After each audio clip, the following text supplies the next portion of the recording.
Welcome to episode 32 of the Brew Crew Scoop.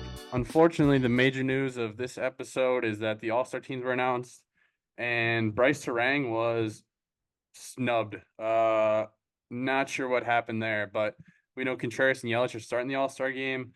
Hudson and Megill missed out, which is a little surprising, but not crazy. But I cannot believe that Brice Turang, who's now third in NL WAR behind Shohei Ohtani and Ketel Marte, did not make the NL All-Star team. Yeah.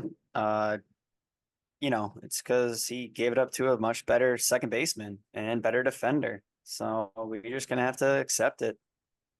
Yeah, I was complaining about it on Twitter, him versus Arraez, and then some Padres fan said, "Stop comparing him to Arraez. Arraez doesn't even play second base anymore." So I was like, "That's even more the reason why he shouldn't be the only other quote unquote second baseman on the roster." So apparently the NL has zero NL or second baseman reserves, and we have one with 4 WAR on July 8th, and they didn't want him. So fingers crossed they get sorted out with an injury replacement or something, maybe Mookie spot. But that one was pretty egregious. He needs to be an all-star.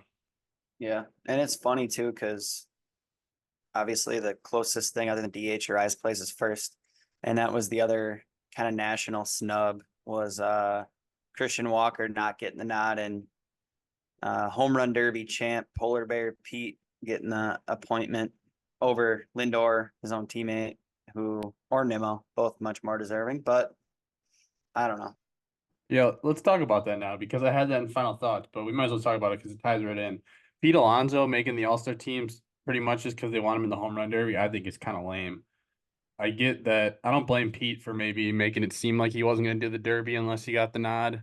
But that's weak, dude. Lindor, like, or even Nimmo, like you said, deserves it. And Trey Turner starting the All-Star game with like missing half of the game so far. I would have liked to see Lindor instead if Mookie's out. So I don't know, whatever. MLB can do what they want. They did it last year with J-Rod. I understood that because it was in Seattle. They wanted to whatever, but yeah.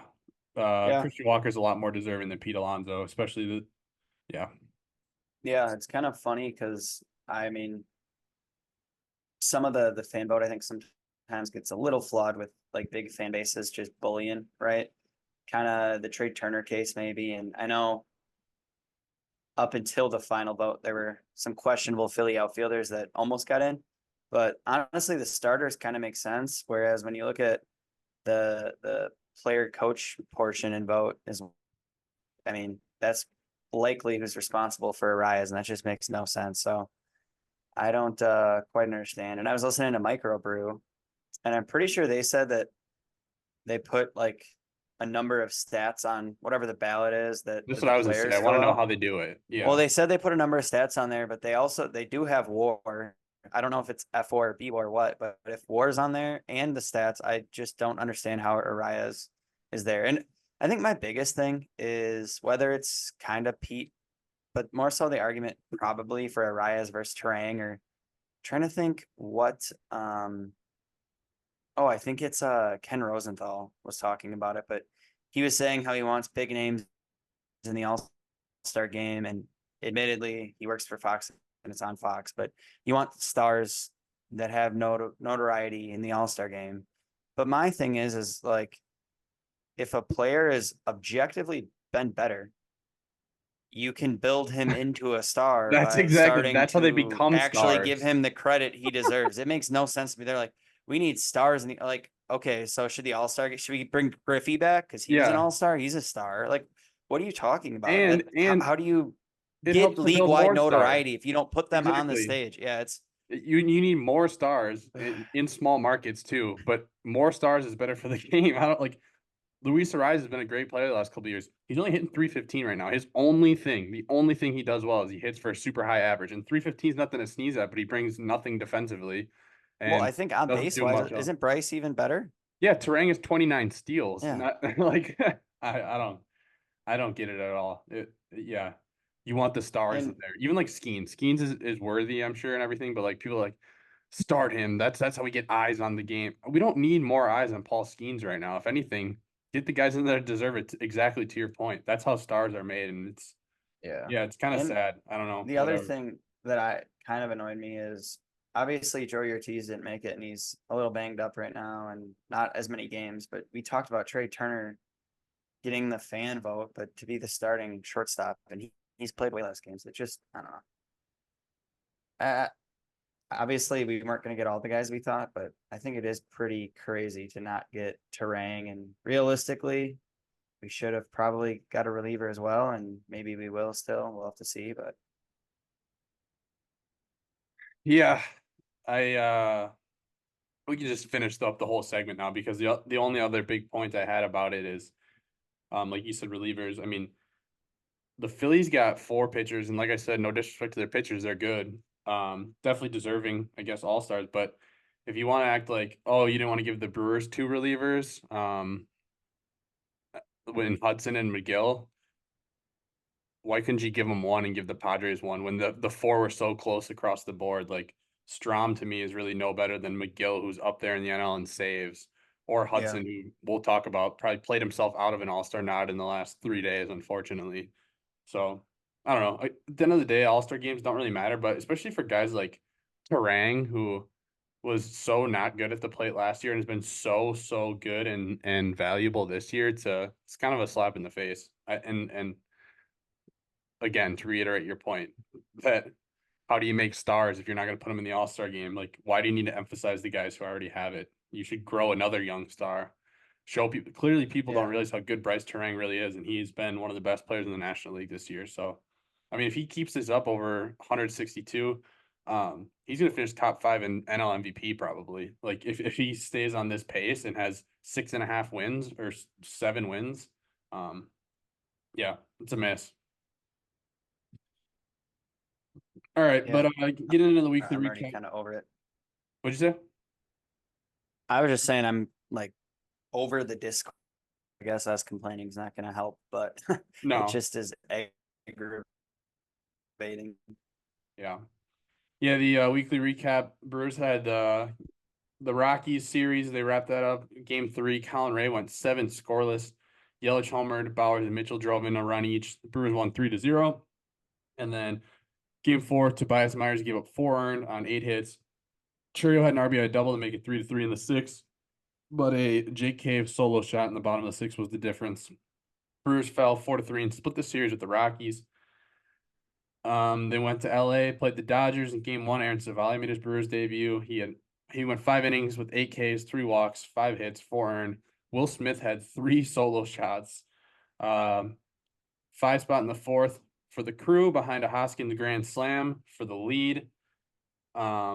Fortunately, Brewers didn't score again. The Dodgers got 2 in the 4th, 1 in the 7th, and 3 in the 8th. Hudson gave up a homer. Figueroa had 3 earned. They lost 8-5.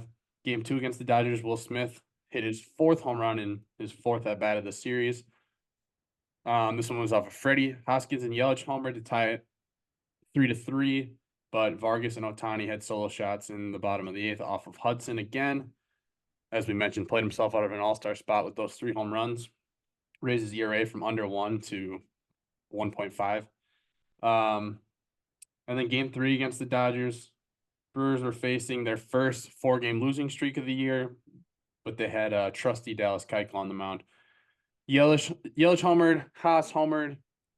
Chris Taylor had a 2-run shot for the Dodgers, but Perkins homered, had a 2 RBI single. Yelich had an RBI double. Mitchell RBI double.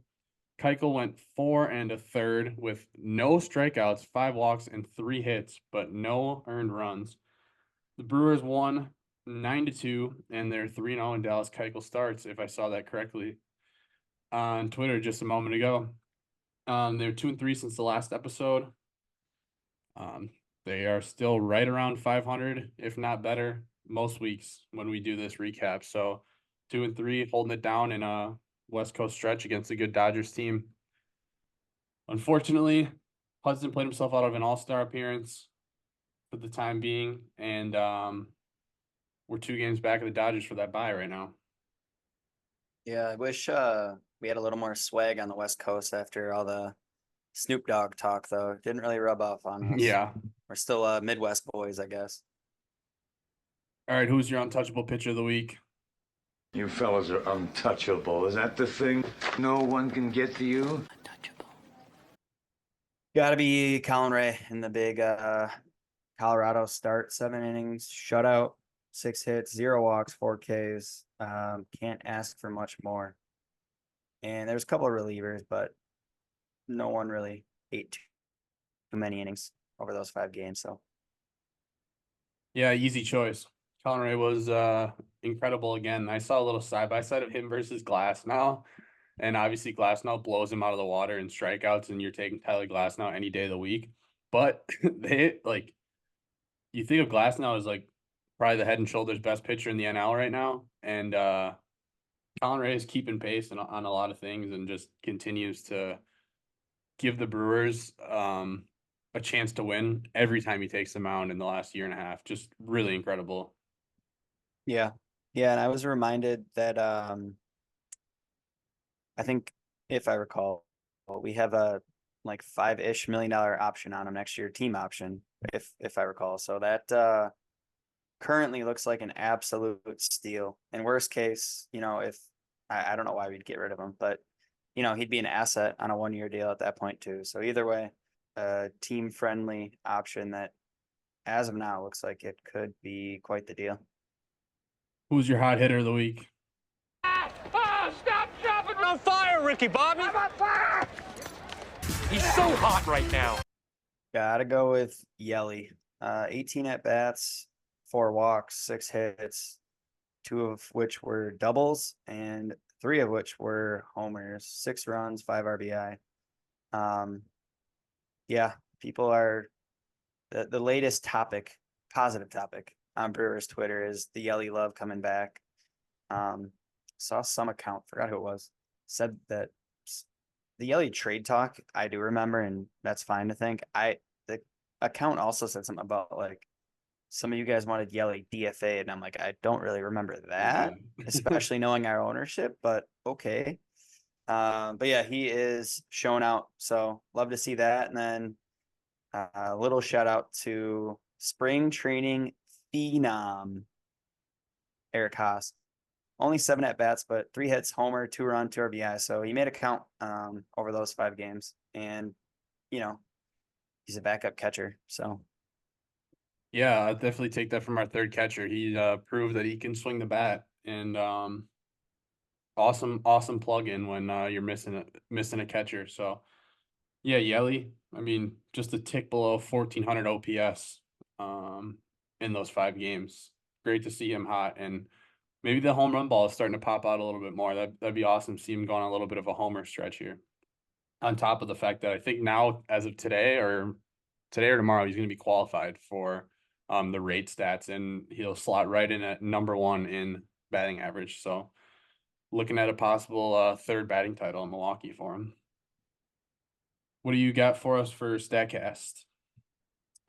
Baseball isn't just numbers. It's not science. You sure about that? yeah, I'm gonna ride on the coattails of one of my favorite Brewers Twitter follows in Jack Stern. I think he is affiliated with Brewer Fanatic. Just a couple of things I saw he pointed out, and one of which it's basically just me reiterating a tweet, and then one is just a little bit deeper dive his tweets. But he mentioned Dallas Keuchel. Yeah, in his start yesterday, you talked about kind of grinding one out. 29 of his pitches were in the strike zone yesterday. So that's kind of absurd that he pitched, I guess, kind of on paper as well as he did, considering those 5 walks make a little more sense. And as we know, it's a heavy sinker changeup mix there.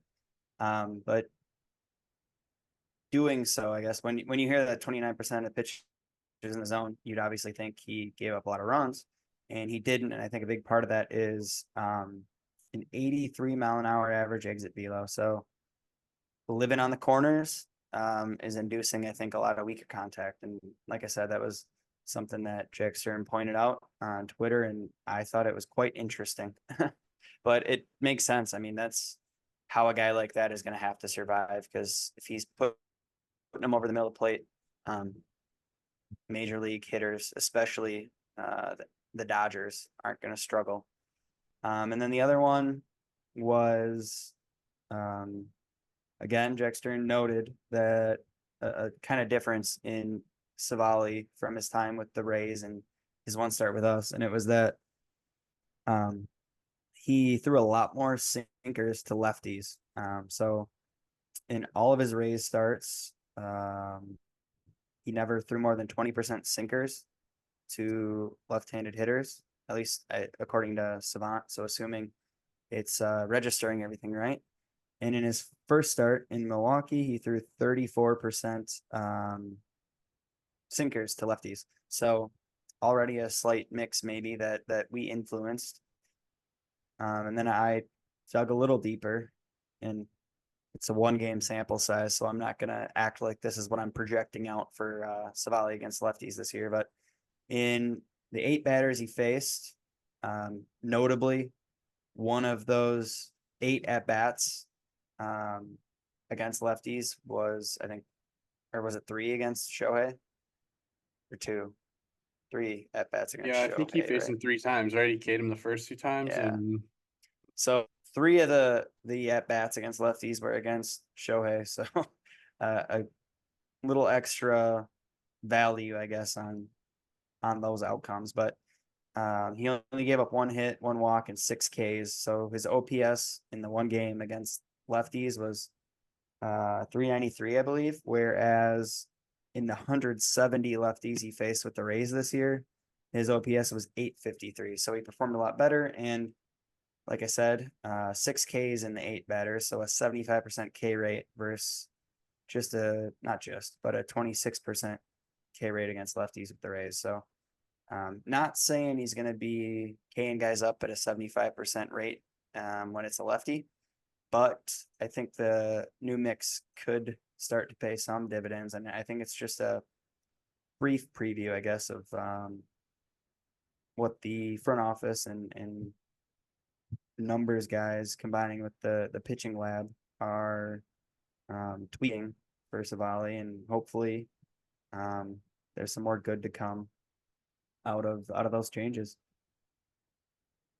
yeah, I had one thing I wanted to add for Statcast that I just saw, and take it for what you will, but I was looking at defense against teams, like cumulative for the season on what they faced, and the fourth least outs above average that a team has faced, like defensively against them, is the Brewers. So there have been negative 15 outs above average for defenders against the Brewers, and teams who have faced worse than that, just the Braves, Giants, and Twins. So I don't know what to make of it, but statistically, by outs above average, at least, the Brewers have had the 4th worst defense against. But part of that too is the Brewers are really putting the ball in play this year, and they're fast, and I'd have to imagine that has something to do with it. It's not just a good luck thing. Yeah. Looking at the standings, the Brewers are 15 over at 53 and 38. They have a 5-game lead on the division, 2 games behind the Dodgers for the bye, and nothing else crazy is happening around the league, so we don't need to bother saying the same 5 teams. The injuries and transactions and news for the Brewers for the week. I saw DL Hall rehab is said to be complete. We don't know when he'll be added back to the roster, but he's done in Nashville. We should see him maybe tomorrow. Owen Miller cleared waivers and was outrighted to Nashville. Brewer Hicklen has 16 home runs in Nashville, so hopefully we don't need to see him on the major league team this year. But if it came down to a pinch, he's consistently been pretty good down there. Maybe we could trade him to a team who's desperate for a 4th outfielder or something. And then Devin Williams is going to be throwing live BP tomorrow, Tuesday. So hopefully, I would guess, if I had to guess, I'd say we see him back game 1 after the All-Star break. So getting a big piece there, even without a trade. Oh, you're starting to sound like a member of the Brewers front office with that kind Yeah. of rhetoric. No, we still need to make a trade. And the bullpen that looked so good for so long has starting to show a couple flaws. So we may. Yeah, but the the Midsummer Classic is coming at a perfect time too. Yep. Maybe we got to thank someone for leaving our relievers out of the Yeah. All-Star game. Right. Let them rest up. But yeah. And then around the farm. If it hadn't been for those meddling kids. If it hadn't been for you meddling kids. Ah, meddling kids. If it hadn't been for these meddling laddies. Jesus Mate, who we mentioned last time, was the Brewers Complex Player of the Month. He had a 1040 OPS in the month, 9 extra base hits, 11 walks to 11 strikeouts, and 7 stolen bases. Casey Hunt of the Wisconsin Timber Rattlers had a 10 strikeout outing with no runs over 5 1/3. And Jacob Misiorowski had a 10 strikeout game for Biloxi. Didn't see any of the film really other than a couple pitches on Twitter, but all reports are that he looked as disgusting as it gets. So Yep. And I we'll saw see him in Nashville soon. Logan Henderson also, I think, won something. I don't know if we talked about that last time, possibly already though. And then Bradley Blalock also had a 7-inning, 1-hit, 5K shutout outing as well. As we know, Blalock has already been up for a couple stints, but I think only one appearance, if I recall. Either way, a guy on the 40-man that is obviously in our plans. And again, was the return for, I think, Luis. Yeah, Luis Arraez, I'm pretty sure, from the Red Sox. Luis Arraez. Right? Oh, yes. Right? Yes, you're right. I had Arraez in my head and I was like, no, we were just talking about Arraez. Yeah, like, we've been talking about Arraez all week, but yeah. Yeah, I know it is. That's Yeah. why I was like, I don't want to say it. And then you said it. I was like, this idiot. But Yeah. it turns out it's this idiot. Yeah. But curious if we do something not the same. I don't know if we have a player that even totally fits that bill, but we were in contention and a major league quality guy for a prospect. I don't know exactly who fits that bill other than maybe one of our own relievers. As some of these guys get healthy or what it would be, but I wouldn't be surprised. Speaking if we're mostly buyers, but still sell maybe somewhere that we have a strength, whether it's maybe an outfield piece or what it could be. But yeah, I not saw saying we will, Tigers. I just, saw Tigers page saying Weimer because he's from Michigan. They're saying bring Weimer home for Flaherty, and it was the Tigers page. And I was like, you want to give us Flaherty for Weimer? Go ahead, give me a call. Yeah. Well, isn't Flaherty? There was something with an elbow Yeah, though, right? He's back. Back, which also isn't great, but he's scheduled now for Wednesday or Thursday to pitch, so hopefully he's fine. All right, random game in Brewers history. Random.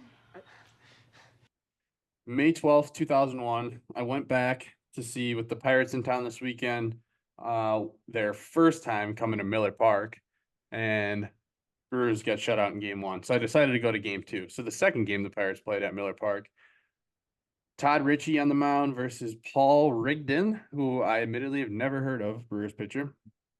The Brewers had a lineup of Mountain, Houston, White, Burnett, Sexton, Hernandez, Casanova, Lopez, Rigdon. Future Brewers Jason Kendall, Aramis Ramirez, and John Vanderwall were in the Pittsburgh starting lineup. Raul Casanova had a home run in the 4th. The Pirates had a 4-2 lead going in the bottom of the 6th. Luis Lopez had an RBI ground out in the 6th, and then in the bottom of the 8th, Angel Echeverria had an RBI double to tie it at 4. Game went to extras, and in the bottom of the 12th, Jeremy Burnett hit a walk-off single to score Tyler Houston. Nothing else crazy. I'll never forget that game. Yeah. All right. Other news from around MLB. I wanted to bring it up because I'm a big Keston Hiura fan still. He was back in the bigs finally for the first time in 2 years, and he was facing Craig at Wrigley Field, and he went 3 for 8 with a run and an RBI. So maybe he can find some success on an Angels team that's not very good. Yeah, and I think they played him at first and second and DH, or just second and DH. I saw him at DH. I don't know if he played second. That'd be good to check. I want to know now because I'm pretty sure Shanuel plays first every day. First, yeah. And I'm gonna look it in up. the minors, he has some time in the outfield. I don't think he's gonna win a Gold Glove, but I think he also is used technically as a pinch runner. So Yeah, curious to see how he meshes with Ron Washington out there. But yeah, he did. definitely a guy that So maybe that's all the eyes in the league were off Brice Turang and on a real Gold Glover. And over- let me tell you, I don't think that Keston did well at second base because for a guy who hit 375 since he's been back in the major leagues, has a negative .1 WAR. So he must have done something poorly in the field because everything Yeah. else went well. Yeah, hopefully he gets a shot. Yep. Yeah, I don't know if you got anything else from around MLB because I hit on all my gripes about the All-Star game voting and there hasn't been that many days. Yeah, I know the one thing I know I saw was, and I don't know how real it is. I think you actually even responded to it, but allegedly that the Rangers are going to make players available or could, Yeah. which would be interesting because they're a team built with some young pieces with control, but a good amount of older pieces that they'd be willing to move on from. I'm not sure who we'd necessarily be interested in monetarily and all that, but could be interesting. Yeah, I think they said Scherzer, Heaney, Lorenzen, David Robertson, and another reliever. Yeah. Can't remember, but 5 pitchers, and we'll definitely take some pitchers. Um, Heaney I would be nice. I feel like I was not I was super gonna high say, on Lorenzen, but I mean on this team yeah, he can he's definitely fine. pitch. Yeah, Yeah. I was gonna say the Brew Crew Scoop Light, Kian, you know, Mr. Busy Boy. He's not here to defend himself, so I just get to tear him to shreds. But no, he said he'd be more interested in relievers than starters, which I think is quite recency bias, where we see the bullpen kind of worn down right now, whatever. But my thing is once you're in the playoffs or towards the end of the year, yes, your rosters get a little bit bigger, but I don't think the issue is the players in the bullpen. It's just the usage. So we could have a bullpen of, I mean, our bullpen's really good, but even if it's better players, as long as they're not actually hurt and they're the active players on the roster, they're still going to be overused to the same degree. So, I mean, yeah, there were some guys last year I know that started to wear down as the year went on, but again, I don't know. I don't necessarily think we need more pieces. If anything, an actual starter that can go a couple more innings would benefit all of the bullpen by making them pitch less. But just thought that was interesting that Keane or the Brew Crew Scoop Light ran by Keane said that. yeah, and like Bryce Wilson's is not a guy who I want starting in the playoffs. Like Well, they already bumped him though. no, So I he know seems they like he's did, already out. but that's what I'm Yeah. saying. So Yeah. like he'll be in the pen and I do have faith in a lot of those guys in the bullpen. Starting to get a little bit worried about um like Piguero and Piamps. I feel like when it's all said and done, one of them will be okay and one of them's probably gonna fall off. We've squeezed a lot out of them in the last year and a half. But yeah, getting Devin Williams back is just gonna be so big because you already got Megill, who's proven that he can be a really good closer. And then you have Hudson, who, yeah, he had a couple hiccups this week, but it's the Dodgers, and like you said, how much he's pitched. Um, so I'm not too worried about the bullpen, but yeah, we definitely need a starter, and it sounds like we're going to be aggressive to go get one more. Whether that caliber is yet to be known, but we do need one more, in my opinion. Looking at the upcoming schedule, Pirates are in town, then the Nats are in town, and then we are at the All-Star break. So we'll see. Hopefully we can push that 15 games over just a tad higher before we get into the All-Star break and come back with a new piece, hopefully. Yep. And then final thoughts. I only had 2 things since we hit on the other things. Jackson Chourio has 8 defensive run saves and 6 outs above average. I know Chourio, there's some back and forth about him in the outfield, like going back on baseballs. Apparently he's not so good at that, so that's why they play him so deep. And I don't know, eye test, I wouldn't say that he looks like incredible out there. He looks fine, but I was surprised to hear how good his defensive metrics were. So that's cool because obviously he's been one of our hottest hitters. I think he's on a 12-game hit streak right now, 12 or 13. So really good to see him putting it together. And it'll be interesting to see from June on what it looks like at the end of the season if you pretty much eliminate those first 2 months of adjusting period because he's been great offensively. And then my only other final thought was I saw the Brewers are 12-11 when there's a left-handed starter they face, and they're 41-27 when they face a right-handed starter. So, I mean, either way, you're over 500. But this year, I feel like we put an emphasis on trying to hit left-handed pitching a little bit better, and it kind of seemed like at first, wow, we have such a good lineup against left-handed pitching. But we're still just about 500. So I was interested to see that if that's in a weakness that could be exploited in a playoff series, and if they maybe consider getting I don't know how you would get another outfielder, but if they did get a right-handed batting outfielder with Joey Weimer pretty much being out of the picture, I don't know what the thought process is going into that, but obviously Hoskins missed time and hasn't been himself yet. I'm not too worried about him. And Joey Ortiz has missed some time. Gary Sanchez has missed some time. So a lot of the right-handed hitting bats that we have could definitely turn it on. And 12-11 is not bad, but most of our games above 500 have come against right-handed pitching. Small sample size Yeah. too.